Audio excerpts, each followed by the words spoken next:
Hey everyone. After a while of being on YouTube, you start to get numb to some of the people who use the same arguments that everyone else has talked to you about already.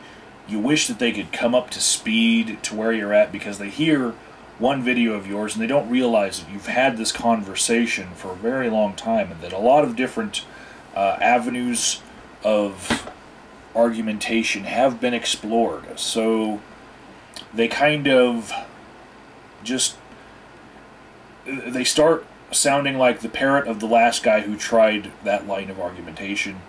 But it's not because they heard the last guy, it's because they didn't hear the last guy. Because if they had, they might not have tried that tact.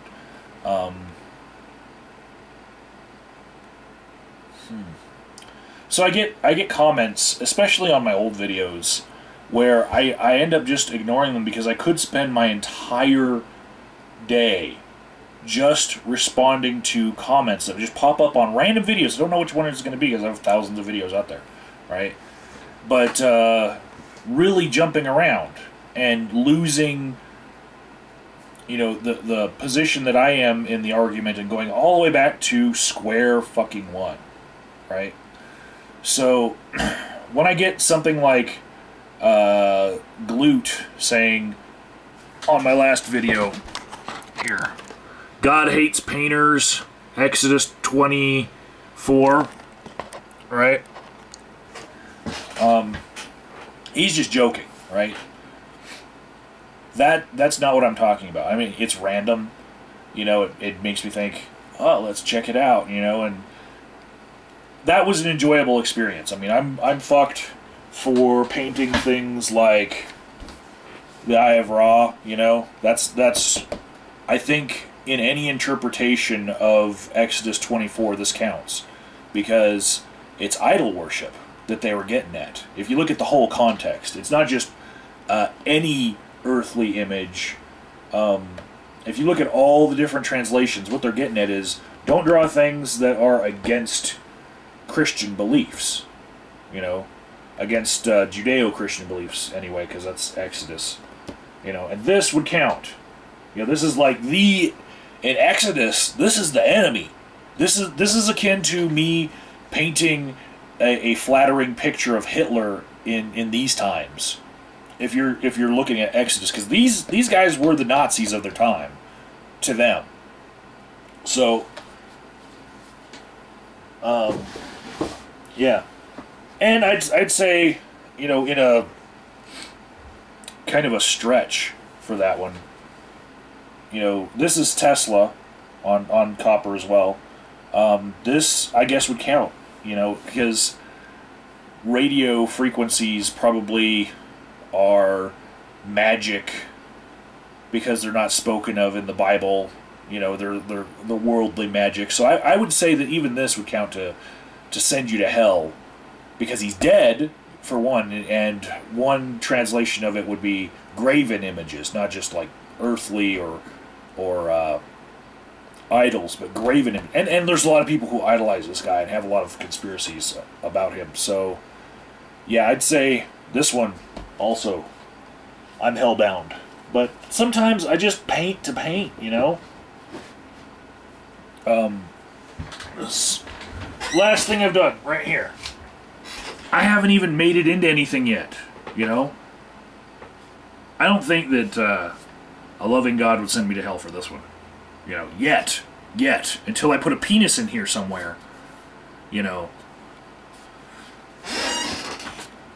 Check your tattoos, people, especially if you have something like an ornate sleeve. Check them, because, unless you tipped the guy very well, he very well might have hidden a penis in there. Anyways, sometimes I get somebody, especially when you're going to start making good arguments against Christians, you're going to get a comment from Thick Shades. He's going to pop up. And this time, Thick Shades says, "You're such a natural, man, AOD. By the way, 1 Corinthians 2:14. Right? So, 1 Corinthians 2:14 is more. It's one of those cop-outs. You know, I've come across it before. I know exactly what the argument is. You know, I know where this train of thought goes, and I know where we get off. The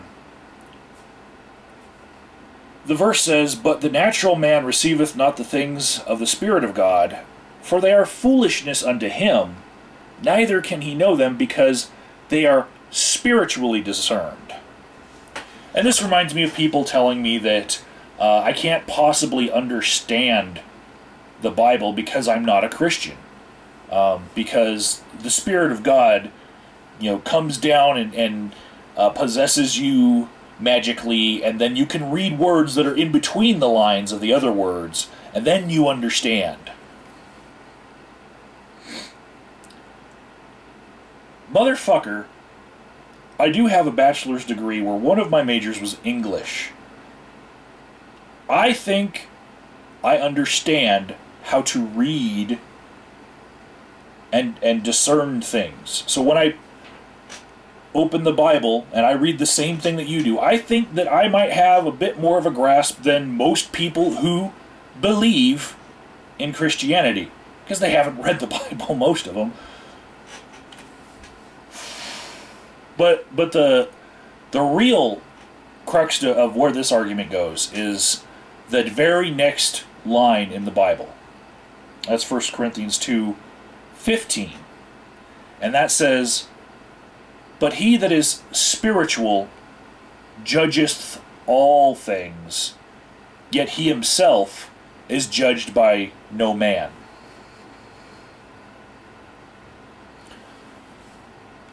Sounds kind of hypocritical, right?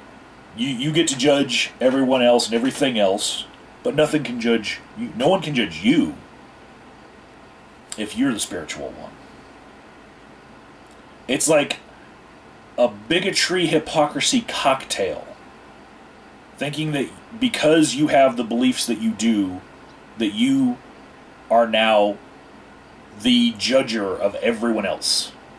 You know, because you have been given a gift from God to be able to judge everyone else.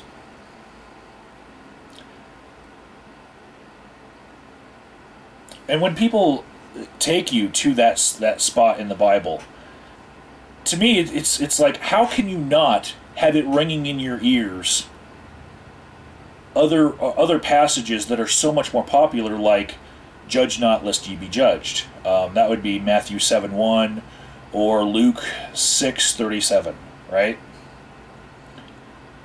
And there's others, like in Romans and in James, that you know, in their contexts also say don't judge people. But you know, there's Leviticus says, "In righteousness shalt you judge your neighbor," and you know, and John, you know, to contrast Matthew and Luke, who were Jesus' homeboys, John actually says, "Judge not according to appearance, but judge in righteous judgment." So you got these conflicting points of view here. One is, don't judge anyone, because that's how you're going to get judged. You know, judging is bad. But then you got, judge people, because you come from a better perspective than them. So it's okay to judge them, and you should do it often.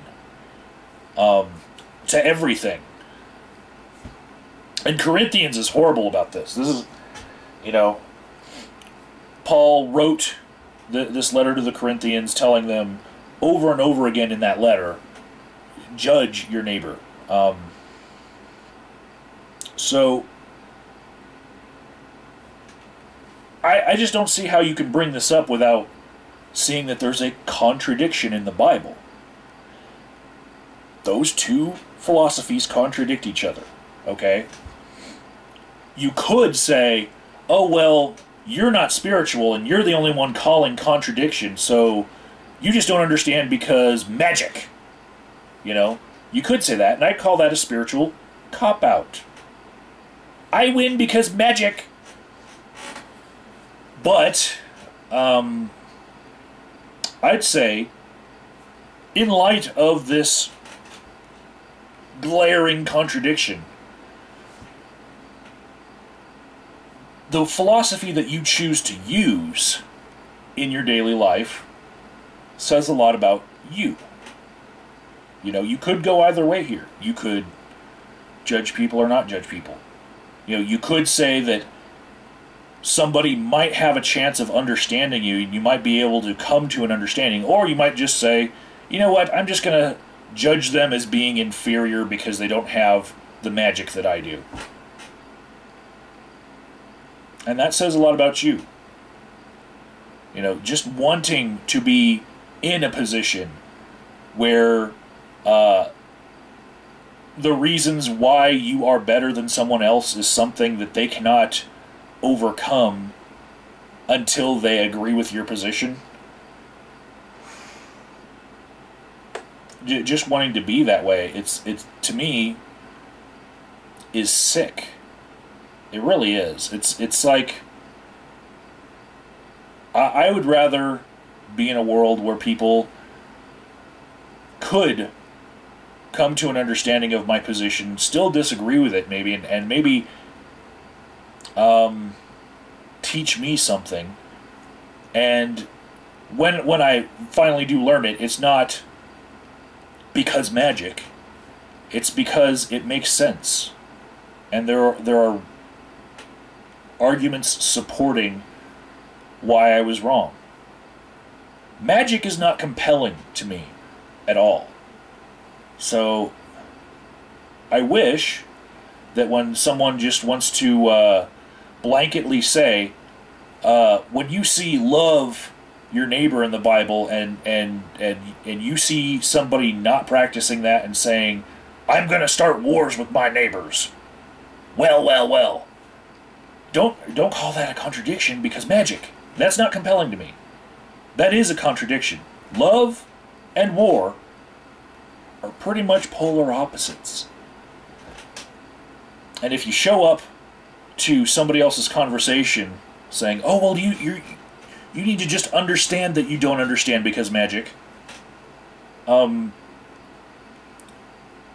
not convincing me. And maybe if you had been with the conversation the whole time instead of jumping around the internet looking for places where, because magic might work, maybe you might understand that that's not compelling at all.